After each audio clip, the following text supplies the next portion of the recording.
आणि आता याच अनुषंगाने आम्हाला आता आमची भूमिका तुमच्या समोर आणायची आहे। चला जाऊयात आमच्या कार्यकारी संपादक सरिता कौशिक यांच्याकडे आणि संपादकीय जाणून घेऊया। सरिता, पूर्वी केंद्रात आणि राज्यात कोणाचीही सत्ता आली तरी मुंबईवर बाळासाहेब ठाकरेंचं, शिवसेनेचंच राज्य असायचं।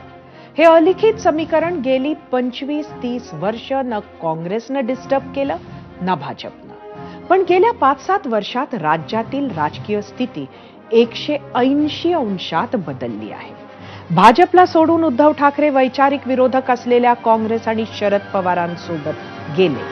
त्यांना मुख्यमंत्रीपद मिळालं, पण त्याहून कैकपटीनं बरंच काही गमवावंही लागलं।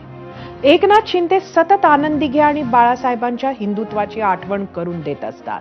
भाजपनं यावेळी बाय द्यायचा नाही हे ठरवलं आहे।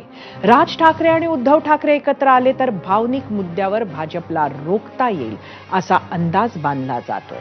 ठाकरेंसाठी ही निवडणूक फक्त नावासाठी, प्रतिष्ठेसाठीच नाही तर राजकीय अस्तित्वासाठी सुद्धा महत्वाची आहे। मराठी विरुद्ध अमराठी मुद्द्यावर त्यांचा जोर असेल तर फक्त मेट्रो सारखे प्रकल्प, विविध विकास कामांवर भाजपही अवलंबून नसेल।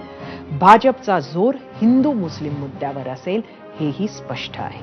मुंबई ठाण्यासाठी भाजपकडून विकास कामांसोबतच कटेंगे तो बटेंगे हा ट्राईड, टेस्टेड आणि यशस्वी फॉर्म्युला वापरला जाण्याची दाट शक्यता आहे। मुंबईसारखं महानगर, महाराष्ट्रासारख्या राज्याची राजधानी, त्यात इतक्या उशिरा होणाऱ्या निवडणुका, त्यामुळे इथल्या निवडणुका फक्त भावनिक मुद्द्यांवर लढवल्या जाऊ नयेत। किंबहुना राजकारण्यांनी तसा प्रयत्न केलाही तरी शहराच्या विकासासाठी कोणी काय केलं, सामान्य मुंबईकरासाठी कोणी काय केलं आणि पुढं कोण काय करू शकेल याचा हिशेब मागायची हीच योग्य वेळ असेल। पूर्वी